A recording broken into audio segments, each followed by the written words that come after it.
Bismillahirrahmanirrahim. Asyhadu an la ilaha illallah wa asyhadu anna Muhammadar Rasulullah. Allahumma salli ala Sayyidina Muhammad wa ala ali Sayyidina Muhammad. Kisah Ashabul Kahfi. Kisah Ashabul Kahfi adalah kisah yang menceritakan tentang 7 orang pemuda yang tertidur dengan sangat lelap, atau lebih tepatnya Allah tidurkan di dalam sebuah gua selama kurun waktu 309 tahun. Kisah ini terjadi sebelum masa Nabi Muhammad SAW. Para pemuda itu bersembunyi di dalam gua untuk melarikan diri dari kekejaman raja yang memimpin negerinya. Raja itu bernama Dicyanus. Kisah Ashabul Kahfi dapat ditemukan di dalam Al-Quran surat Al-Kahfi yang insya Allah selalu kita baca setiap hari Jumat.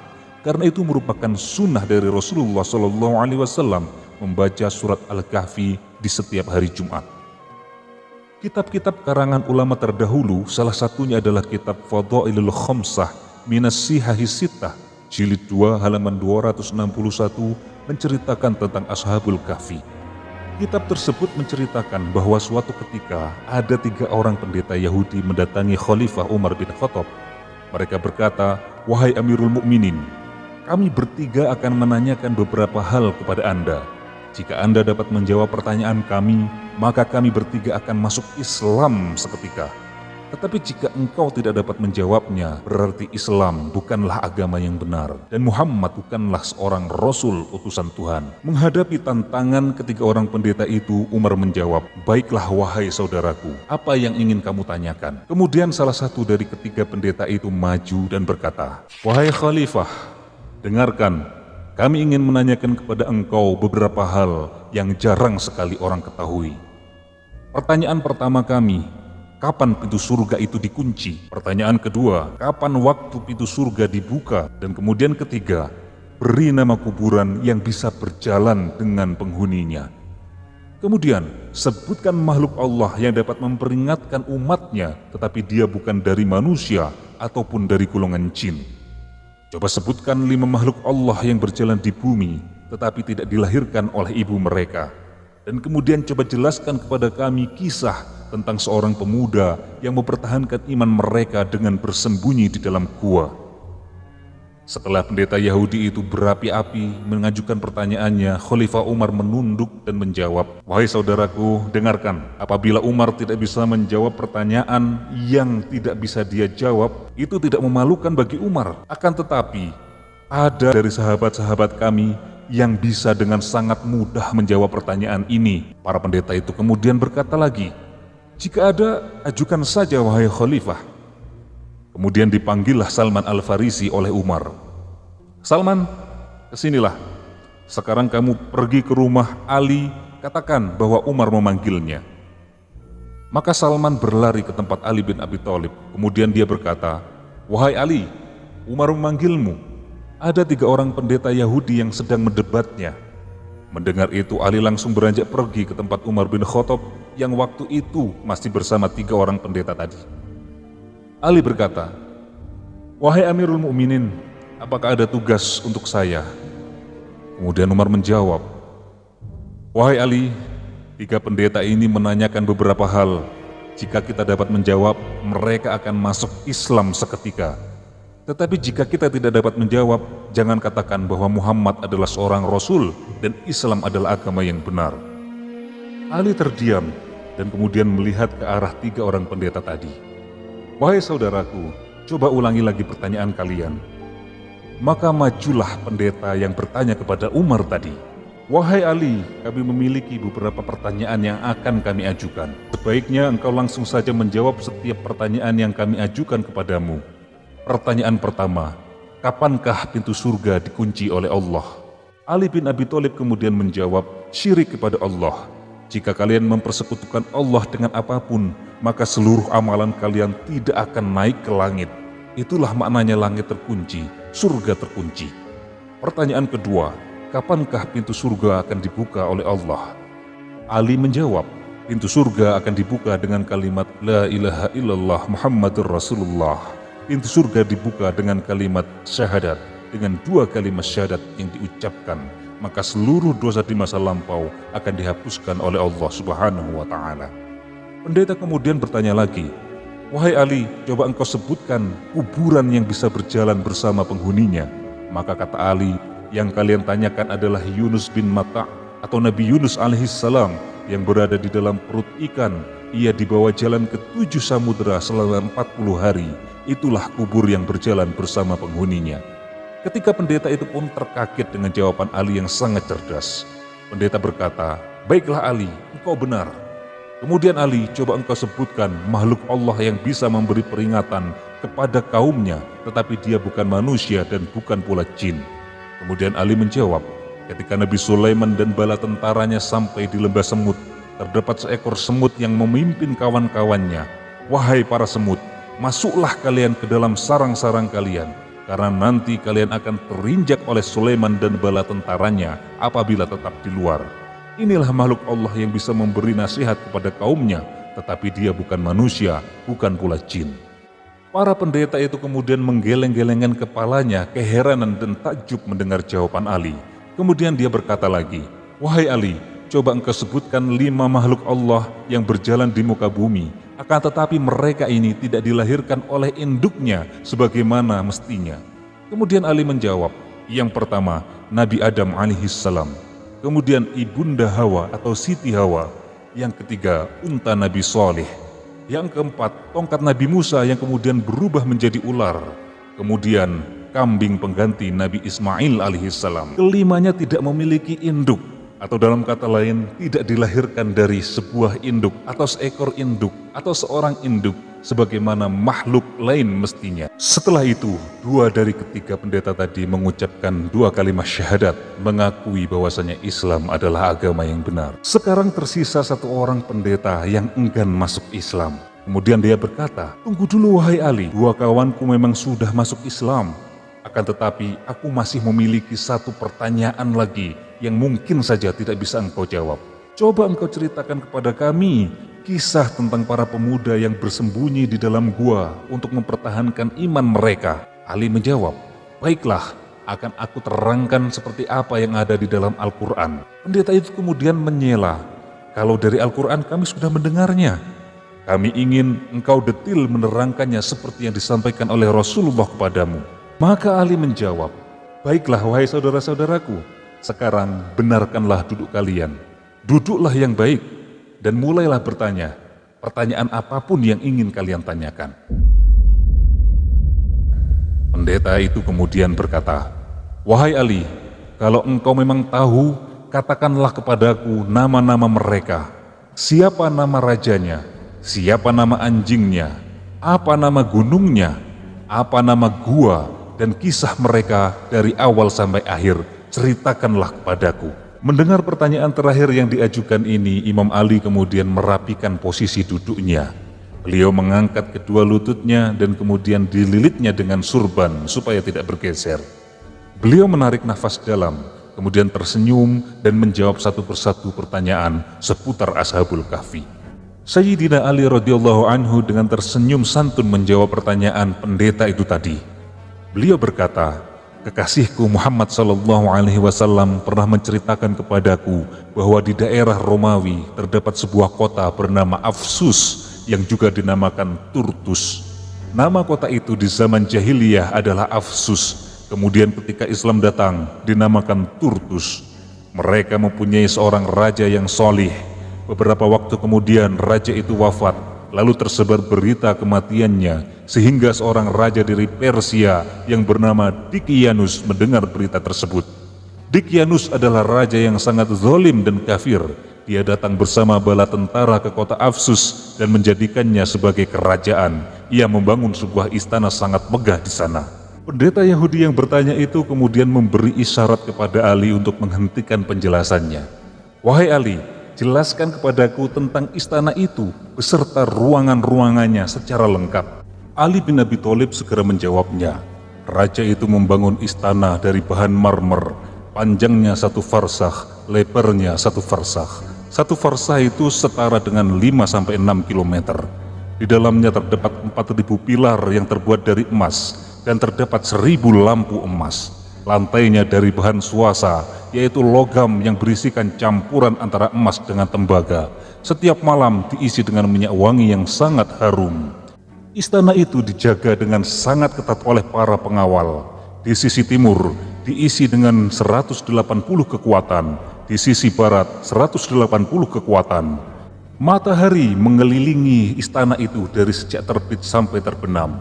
Ia membuat singgasananya dari emas yang panjangnya 80 hasta dan berhiaskan mutiara. Ia letakkan di sebelah kanan singgasana 80 kursi emas untuk para panglimanya. Di sebelah kirinya 80 kursi emas juga. Dia duduk di atas singgasananya sambil mengenakan mahkota di atas kepalanya. Yahudi itu dengan bersemangat berkata, "Wahai Ali, jika engkau sungguh mengetahui, terbuat dari apakah mahkotanya?" Ali bin Abi Thalib kemudian menjawab, "Wahai saudaraku, mahkotanya terbuat dari emas cetakan yang mempunyai 9 pucuk. Pada setiap pucuk terdapat lampu yang bersinar laksana lampu yang bersinar di malam yang gelap. Ia memiliki 50 remaja dari anak para panglima. Mereka berpakaian yang terbuat dari sutra merah dan celana yang terbuat dari sutra hijau. Mereka memakai mahkota, gelang tangan dan gelang kaki yang terbuat dari emas berkilauan. Dia juga jadikan 6 pemuda dari kalangan ulam sebagai menteri-menterinya. Dia tidak akan menetapkan satu keputusan tanpa diskusi dengan mereka. 3 orang dari mereka berdiri di sebelah kanan dan 3 orang di sebelah kiri sang raja." Pendeta Yahudi kemudian berkata, "Wahai Ali, beritahu aku siapa nama 6 orang itu." Ali bin Abi Thalib kemudian menjawab, "Kekasihku Muhammad bercerita kepadaku bahwa 3 orang yang di kanan adalah Tamlikho, kemudian satunya Muksalmina, dan yang terakhir Muhsalmina. Sedang yang di sebelah kiri adalah Martulius, Kaitus, dan Sadanius. Raja itu senantiasa meminta pendapat dari mereka dalam segala urusan. Jika ia duduk di singgasananya yang mewah setiap hari, orang-orang berkumpul di sekitarnya, maka datanglah 3 pemuda dari sebuah pintu. Di tangan salah seorang dari mereka terdapat gelas emas yang berisi minyak kesturi. Di tangan pemuda kedua adalah gelas perak yang berisi air mawar, serta di tangan pemuda ketiga bertengger seekor burung yang sangat elok. Jika yang satu berteriak, maka burung itu terbang menuju gelas yang berisi air mawar, lalu ia mandi dengan air mawar itu. Bulu dan sayapnya menyerap air mawar yang sangat wangi. Jika yang kedua berteriak, maka si burung terbang menuju gelas yang berisi minyak wangi. Burung kecil itu pun mandi dan menyerap minyak wangi dengan bulu dan sayapnya.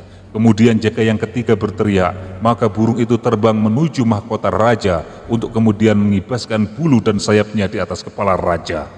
Raja itu memegang kekuasaannya selama 30 tahun tanpa pernah mengalami sakit kepala, panas, flu, dan sakit lainnya. Melihat keadaan dirinya seperti itu, ia menjadi sombong dan angkuh, sehingga dia mengakui bahwa dirinya adalah Tuhan. Dia mengajak menteri dan rakyatnya untuk menyembah dirinya. Setiap orang yang menerima pengakuan darinya sebagai Tuhan akan diberi hadiah dan mendapatkan keistimewaan. Sedangkan yang enggan untuk menerimanya akan disiksa, bahkan dibunuh. Akhirnya mereka tunduk kepada keinginan sang raja. Menteri dan penjaga istana menganggap dia sebagai Tuhan selain Allah. Suatu hari di saat pesta sedang berlangsung, sang raja duduk di atas singgasana sambil mengenakan mahkota di atas kepalanya. Tiba-tiba muncul beberapa panglima menyampaikan berita bahwa pasukan Persia telah siap membunuh sang raja. Sang raja amat panik sehingga mahkota yang dikenakan jatuh di atas kepala, sedang ia sendiri terjungkal dari singgasana. Salah seorang dari 3 pemuda yang berada di samping raja menyaksikan hal itu. Dia adalah si cerdik bersama Tamlikho. Pemuda itu berpikir dan berkata dalam hatinya, jika Dikyanus adalah Tuhan seperti yang ia akui sendiri, pasti dia tidak akan sedih, tidak akan tidur, tidak akan kencing atau buang air, karena semua bukan sifat dari Tuhan. Setiap hari ke-6 pemuda tersebut berkumpul di tempat salah seorang dari mereka. Setelah peristiwa tadi terjadi, mereka berkumpul di tempat Tamlikho. Namun Tamlikho tidak ikut makan dan minum. Mereka bertanya, "Wahai Tamlikho, mengapa engkau tidak makan dan minum?" Tamlikho kemudian berkata, "Wahai saudara-saudaraku, telah terjadi sesuatu dalam hatiku. Ini yang mencegahku makan, minum, dan tidur." Kemudian teman-temannya bertanya, "Wahai kawanku Tamlikho, apakah yang membuatmu seperti itu?" Kemudian Tamlikho menjawab, "Aku sudah lama sekali berpikir tentang langit, Aku bertanya, siapakah yang meninggikan langit menjadi atap yang kokoh tanpa perlu adanya pengikat di atasnya, tanpa perlu adanya tiang penyangga di bawahnya? Siapakah yang menjalankan matahari dan bulan? Siapa yang menghiasi langit dengan bintang gemintang? Lalu aku berpikir tentang bumi ini, siapa yang menjadikannya terapung di atas permukaan laut?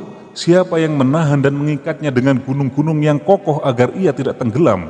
Kemudian aku berpikir tentang diriku. Aku berkata, siapa yang mengeluarkanku dari rahim ibu? Siapa yang memberiku makan dan membimbingku? Sungguh ada pencipta dan mengatur semua ini. Dia bukan Dicyanus.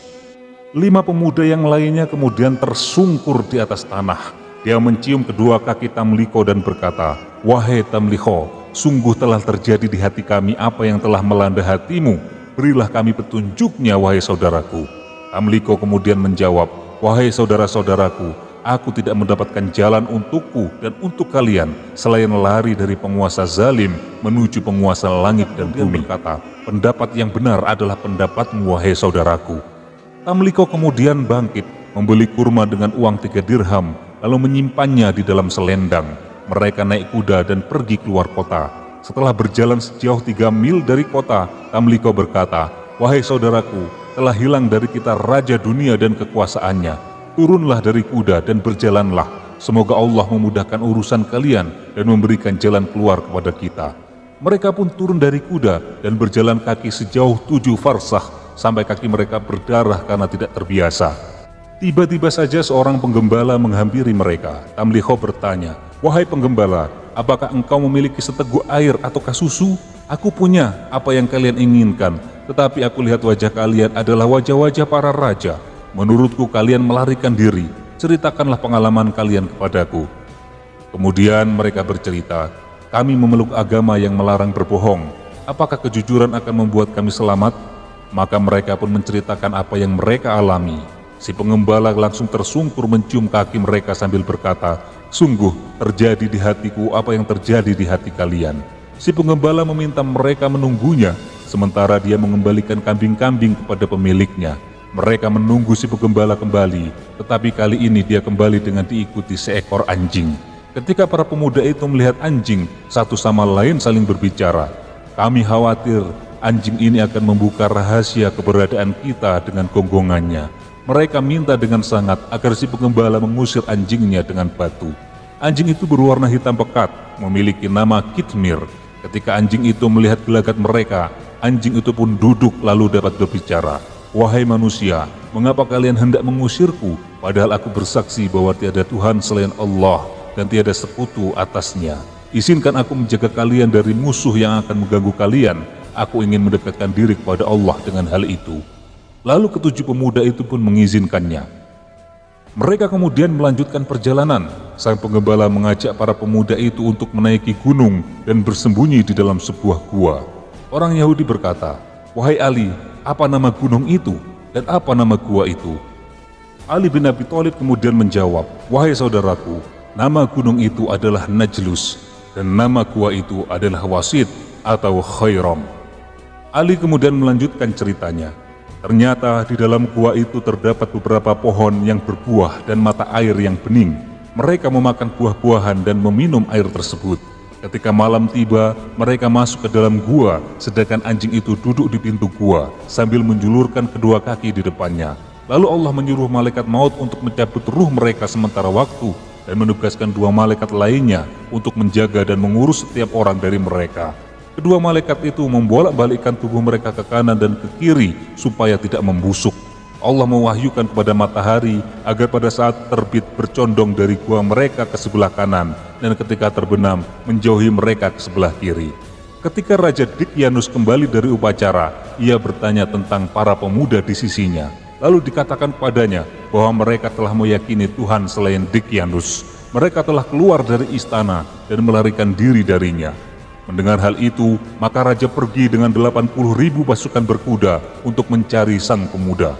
Sampailah sang raja di sebuah gunung, dan ia sendiri yang naik ke atas gunung itu. Kemudian mendekati sebuah gua. Raja melihat para pemuda yang dicari tengah berbaring. Dia yakin para pemuda itu tengah tidur. Kemudian raja itu berkata kepada para anak buahnya, Kalau aku hendak menyiksa mereka, aku tidak akan menyiksa lebih dari mereka menyiksa diri mereka sendiri. Datangkanlah kepadaku para tukang bangunan. Akhirnya mulut gua ditutup dengan batu-batu dan sang raja berkata, katakanlah kepada mereka agar memohon kepada Tuhan mereka yang berada di langit. Jika benar ada, maka Tuhan mereka akan mengeluarkan para pemuda itu dari sini. Para pemuda tinggal dan tidur di dalam gua selama 309 tahun. Lalu Allah menghidupkan mereka kembali ketika matahari mulai terbit. Satu sama lain saling berkata, sungguh kami telah lalai dari ibadah kepada Allah. Mari kita pergi ke mata air. Ternyata mata air dan pohon-pohon telah kering. Salah seorang berkata, sungguh ini adalah hal yang sangat aneh. Bagaimana mungkin mata air seperti ini menjadi kering hanya dalam tempo 1 malam? Begitu juga dengan pohonnya. Lalu Allah membuat mereka merasa lapar. Salah seorang berkata, siapa di antara kita yang bisa pergi membawa uang ke kota untuk membeli sesuatu untuk kita makan? Hendaknya dia teliti, jangan sampai makanan itu bercampur dengan lemak babi, seperti tercantum dalam firman Allah. Maka utuslah dari kalian dengan membawa uang ini ke kota dan lihatlah makanan yang paling bersih, yaitu makanan yang halal dan enak untuk dimakan. Tamliho kemudian berkata, wahai saudara-saudaraku, aku saja yang beli makanan itu, tetapi wahai pengembala, berikan bajumu kepadaku dan kenakan bajuku ini. Tamliho kemudian mengenakan baju si pengembala dan berjalan melalui tempat-tempat yang tidak ia ketahui. Ternyata di atas pintu gerbang kota berkibar bendera hijau yang bertuliskan, tiada Tuhan selain Allah dan Isa adalah Ruhullah. Pemuda itu terpana melihat bendera itu dan mengusap-usap matanya seraya berkata, apakah aku sedang bermimpi? Saat berlalu ia memasuki kota dan melewati sekelompok orang yang tengah membaca kitab Injil. Beberapa orang menyapanya hingga sampai ke pasar dan menemui seorang pedagang roti. Ia berkata, wahai tukang roti, apa nama kota ini? Tukang roti itu kemudian menjawab, kota ini bernama Afsus. Ia menjawabnya dengan sangat ramah. Siapakah rajamu? Tanya pengembala itu tadi. Abdurrahman, jawabnya singkat. Tamliho berkata, jika Anda benar, sungguh yang kualami ini sangat aneh. Berikan padaku makanan seharga uang dirham ini. Uang dirham yang berlaku pada masa Tamliho berat dan besar, sehingga si tukang roti terheran-heran melihatnya. Si pendeta Yahudi yang mendengarkan cerita itu kemudian memberikan isyarat kepada Ali supaya diam. Dia bertanya lagi, wahai Ali, katakan kepadaku, berapa berat dirham itu? Ali kemudian menjawab, wahai saudaraku, kekasihku Muhammad memberitahuku bahwa berat dirham itu 10 kali dari berat dirham saat ini. Ali kemudian melanjutkan, tukang roti berkata kepada Tamliho, wahai anak muda, engkau telah mendapatkan harta karun, berikan sebagian kepadaku, jika tidak, Anda akan kubawa kepada raja. Tamliho kemudian menjawab, aku tidak mendapatkan harta karun, wahai saudaraku. Dirham ini kuperoleh dari hasil menjual buah-buahan seharga 3 dirham 3 hari yang lalu. Aku keluar dari kota ini, sementara penghuninya sedang menyembah Raja Tikianus. Penjual roti pun marah mendengarnya. Tidakkah kamu senang mendapatkan harta karun? Lalu kenapa engkau tidak mau memberikan sebagiannya kepadaku? Mengapa engkau menyebut seorang pengusaha zalim yang mengaku dirinya Tuhan itu? Dia telah mati 300 tahun yang lalu. Kamu telah menghinaku. Kamu menganggap orang yang bodoh. Tukang roti pun kemudian menangkap Tamliho. Orang-orang lain pun berkumpul. Orang di sekitar pasar itu berdatangan. Kemudian ia dibawa menghadap sang raja yang cerdas dan adil. Sang raja bertanya, apa yang pemuda ini lakukan? Mereka pun menjawab, orang ini telah mendapatkan harta karun yang mulia. Raja berkata, tenanglah, Nabi kita Isa alaihissalam membolehkan kita mengambil harta karun, tidak lebih dari 1/5-nya saja. Maka serahkan kepadaku 1/5 dari harta itu, setelah itu kamu dapat pergi dengan selamat. Tamliho berkata, wahai raja, lihatlah masalahku ini. Aku tidak mendapatkan harta karun, aku penduduk kota ini. Sang raja kemudian bertanya, kamu penduduk kota ini? Iya, jawab Tamliho. Raja bertanya, apakah kamu kenal seseorang di kota ini? Tamliho kemudian menjawab, iya, aku sangat mengenalnya. Kemudian ia menyebutkan kira-kira 1000 nama orang. Namun tak satu pun dari mereka yang dikenal oleh orang-orang yang berkumpul. Sang raja kemudian berkata lagi, hei, kami tidak pernah mengenal nama-nama itu. Mereka bukan penduduk zaman ini. Apa kamu punya rumah di kota ini? Tamliho menjawab, iya wahai paduka yang mulia, utuslah seorang bersamaku. Raja kemudian mengutus beberapa orang untuk pergi bersamanya. Mereka pergi menuju sebuah rumah yang berada di dataran tertinggi di kota itu. Mereka sampai di satu rumah dan lalu mengetuknya. Tidak lama kemudian keluarlah seorang yang tua renta. Kedua alisnya panjang terurai ke bawah menutupi kedua matanya. Pengawal berkata, pemuda ini mengaku bahwa ini adalah rumahnya. Orang tua itu marah dan menoleh kepada Tamliho. Siapa namamu? Kemudian Tamliho menjawab, namaku Tamliho bin Filsin. Jawab Tamliho. Ulangi lagi, Tamliho bin Filsin. Kemudian orang tua itu tersungkur, menciumi tangan dan kaki Tamliho. Dia adalah kakekku. Dia adalah salah seorang pemuda yang lari dari Dikyanus, raja yang zalim, menuju raja langit dan bumi. Sungguh Nabi Isa pernah mengatakan bahwa mereka akan hidup kembali di dunia ini. Berita tersebut pun terdengar sampai ke telinga sang raja. Ia segera mendatangi tempat itu. Ketika melihat Tamliho, raja segera turun dari kuda dan mengangkat Tamliho ke atas pundaknya. Orang-orang pun menciumi tangan dan kaki Tamliho. Mereka bertanya, wahai Tamliho, apa yang sedang dikerjakan teman-temanmu? Tamliho kemudian memberitahu bahwa mereka berada di dalam gua. Pada saat itu, kota Afsus dikuasai oleh dua penguasa, yaitu penguasa mukmin dan kafir. Keduanya lalu berangkat diiringi para pengikutnya. Ketika mereka mendekati gua, Tamliho berkata kepada mereka, aku khawatir saudara-saudaraku mendengar suara kaki kuda dan gemberincing senjata, sehingga mereka anggap Dikyanus telah siap menyerang. Mereka akan sangat ketakutan, oleh karena itu kalian tinggallah di sini sebentar, biar aku masuk ke dalam untuk memberitahu mereka. Mereka pun setuju dan Tamliho masuk menemui temannya. Para pemuda tadi langsung merangkul Tamliho sambil berkata, Alhamdulillah, Allah telah menyelamatkan dirimu dari Dikyanus. Tamliho kemudian berkata, tahukah kalian berapa lama kita tinggal di tempat ini? 2 hari 1 malam, jawab mereka. Tamliho berkata lagi, tidak, tetapi kalian tinggal di sini 309 tahun. Dikyanus telah mati, waktu demi waktu telah berlalu, dan kini penduduk kota telah beriman kepada Allah yang Maha Besar. Mereka berkata, wahai Tamliho, kamu ingin kita berbuat fitnah, kamu ingin kita berbuat keributan atau prahara kepada orang-orang itu? Kemudian Tamliho menjawab, lalu apa yang kalian inginkan? Mereka berkata, angkatlah tanganmu, kami akan mengangkat tangan kami. Mereka semua mengangkat tangan dan berdoa, ya Allah, demi kebenaran yang Engkau tampakkan kepada kami, berupa keanehan dalam diri kami, cabutlah nyawa kami, agar tidak seorang pun mengetahui kami. Allah Subhanahu wa Ta'ala kemudian mengutus malaikat maut untuk mencabut nyawa mereka. Lalu Allah menutup pintu gua. Kedua raja itu tidak sabar menanti. Mereka segera menyusul Tamliho karena lama. 2 penguasa tadi mengelilingi gua selama 7 hari 7 malam, namun tidak menemukan pintu atau lubang pada gua itu. Mereka berdua yakin bahwa itu adalah kebesaran ciptaan Allah yang Maha Mulia, dan bahwa keadaan ini merupakan pelajaran penting yang diperlihatkan kepada mereka semua. Penguasa yang beriman berkata, mereka mati atas dasar agamaku, dan akan kubangun di atas pintu gua ini sebuah masjid. Sementara penguasa kafir berkata, tidak, mereka mati atas dasar agamaku, dan akan kubangun tempat peribadatan. Akhirnya mereka berperang, dan penguasa mukmin mengalahkan yang satunya lagi, yang dijelaskan Allah, dan berkata orang-orang yang menang, akan kami jadikan di atas mereka sebuah masjid. Itulah kisah mereka, wahai pendeta Yahudi. Lalu Imam Ali berkata, aku bertanya kepadamu, wahai Yahudi, apakah semua itu sesuai dengan yang ada dalam Taurat kalian? Orang Yahudi itu berkata, Anda tidak menambah dan tidak mengurangi satu kata pun, wahai Abul Hasan, wahai ayah Hasan dan Husain. Jangan lagi Anda panggil aku Yahudi.